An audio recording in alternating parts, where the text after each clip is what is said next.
Olá, seja muito bem-vindo, muito bem-vinda, muito bem-vinde. Esse é mais um episódio do ESG Cast. Eu sou Cláudia Kozer, host deste canal, e a plataforma Nobis é patrocinadora deste canal.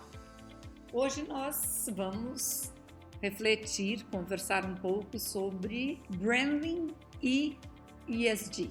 E o que essas duas variáveis podem se relacionar e como que nós podemos pensar em gerar valor para as marcas a partir do ESG. Há um cuidado muito especial que as empresas têm que ter, porque os públicos estão cada vez mais rigorosos, críticos, e todas as práticas, a maioria das práticas das empresas estão sendo constantemente observadas pelos públicos. E é muito fácil ser cancelado, é muito fácil você ter uma marca que passe por um crivo de avaliação de públicos específicos e um crivo negativo, e em especial quando falamos de ESG, a terminologia greenwashing, que acaba prejudicando e muito os resultados que as empresas desejam obter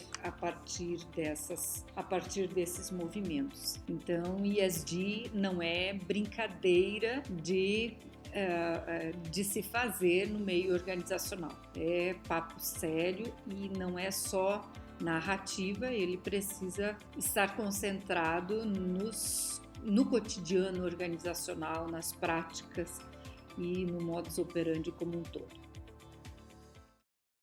Bom, vamos lá para, num primeiro momento, compreender um pouquinho sobre esse conceito, sobre como que uma marca é constituída, o que ela é, como ela é constituída, as relações que ela tem com os diferentes públicos e depois fazer então essa conexão aí com o ESG. Bom, no primeiro momento, a marca, branding, é um esforço de gestão da marca para geração de valor.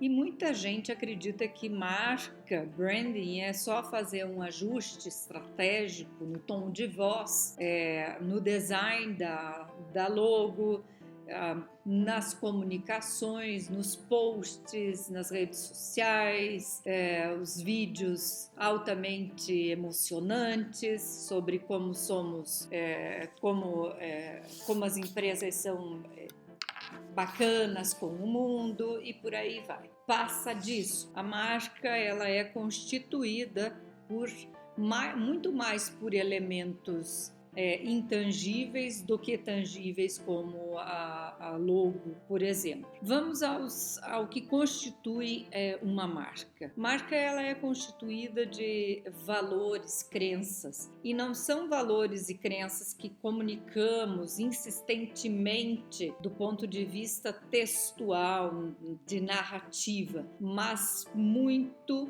especialmente acerca daquilo que é compartilhado, são valores compartilhados. Quando a gente fala de compartilhar valores, vai além de comunicar intensamente sobre quais são os valores organizacionais, mas é um compartilhamento acerca do fazer. Então, funcionários, pessoas, clientes, pessoas como clientes, fornecedores, têm que perceber que esses valores estão presentes no modus operandi do negócio.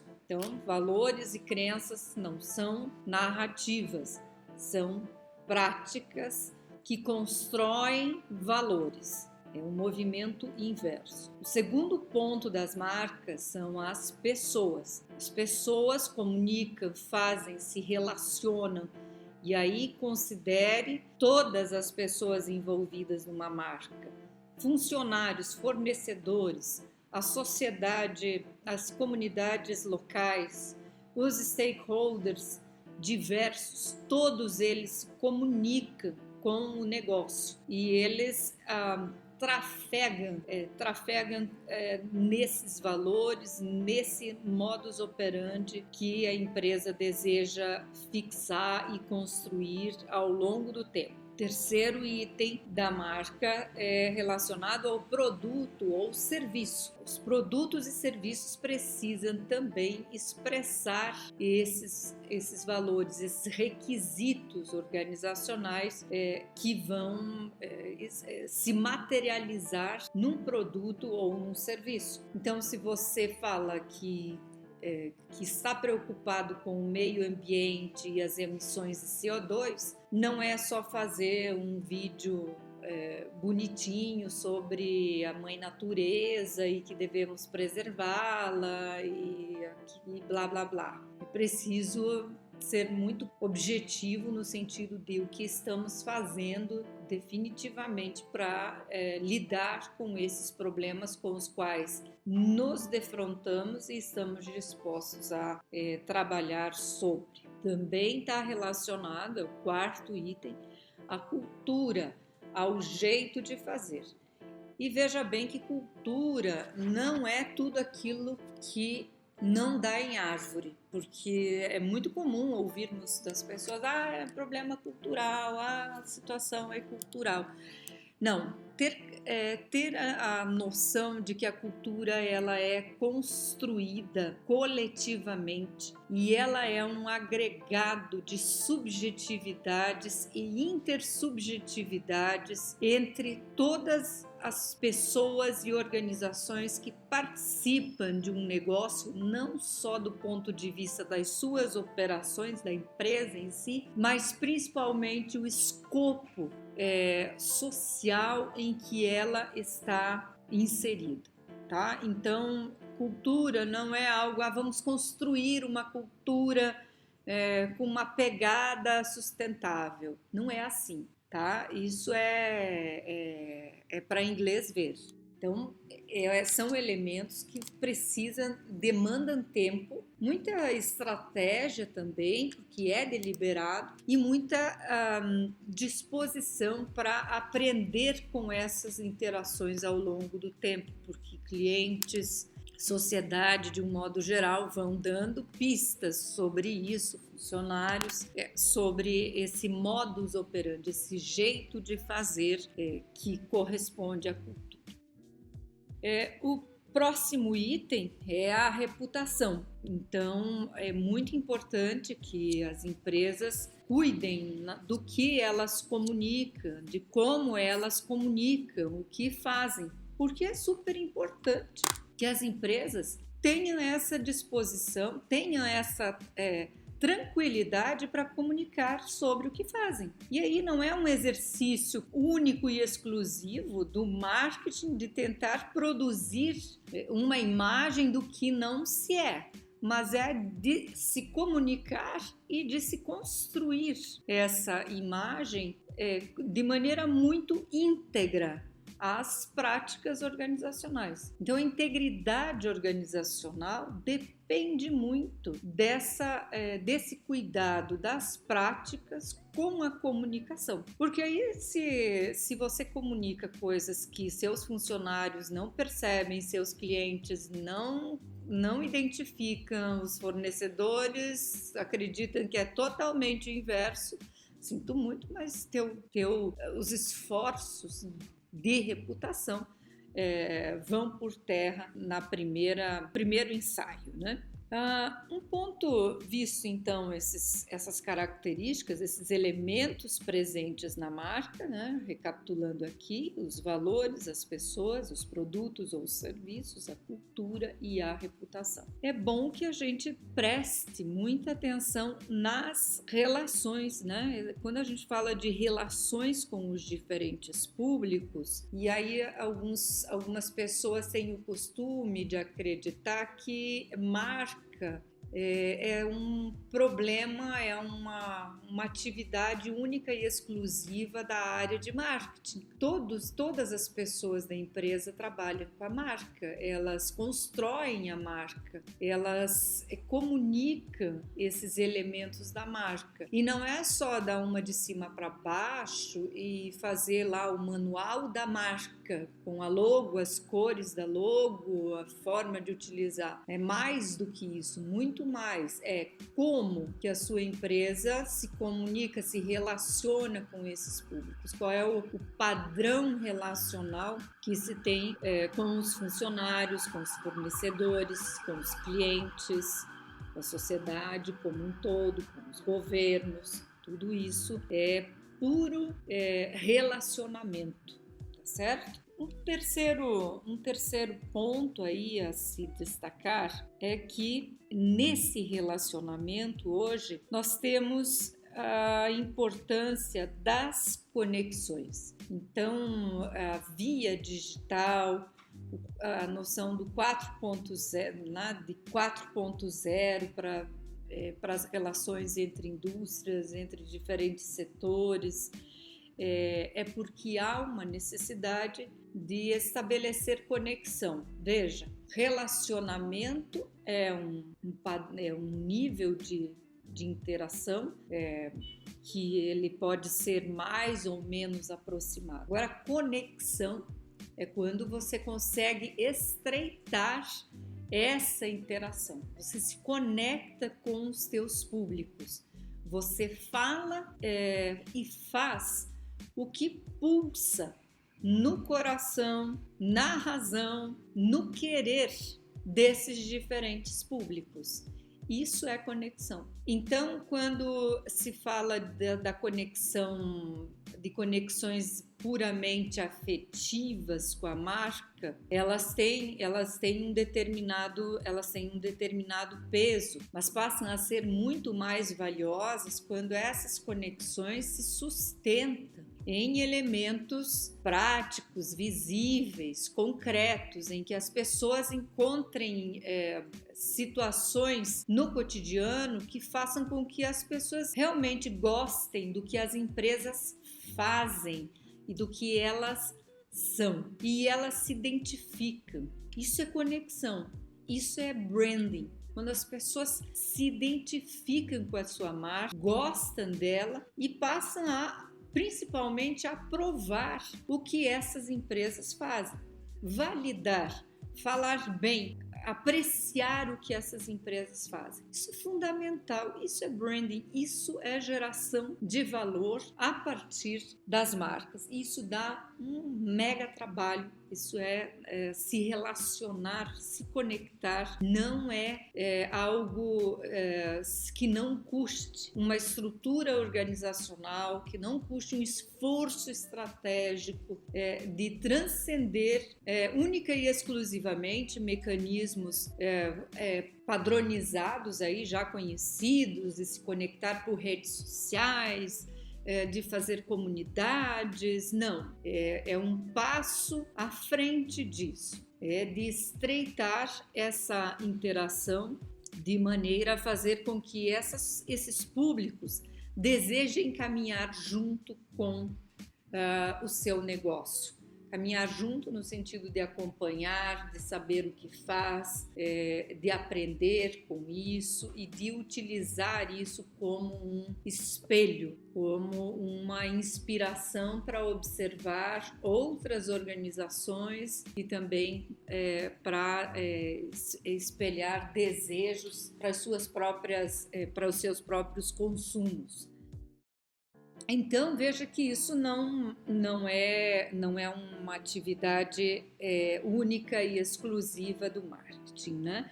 E aí eu quero falar sobre a importância que isso tem, embora as empresas envolva recursos, é necessário que as empresas também tenham um olhar desse intangível para a tangibilização lá nas áreas de vendas, na captação de novos clientes, na manutenção, nas recomendações, na avaliação social, no acesso aos recursos, à legitimidade. Isso repercute com certeza nas receitas do negócio, no faturamento, e não tem como não observar não lidar com essa outra ponta, porque o esforço de branding é para gerar valor para o negócio, gerar valor para as sociedades em que as empresas estão inseridas, e de maneira cada vez mais coletiva, compartilhada, construída de maneira mais coparticipada. Então vamos lá, vamos pensar então sobre aonde que entra o ESG nesse fluxo todo.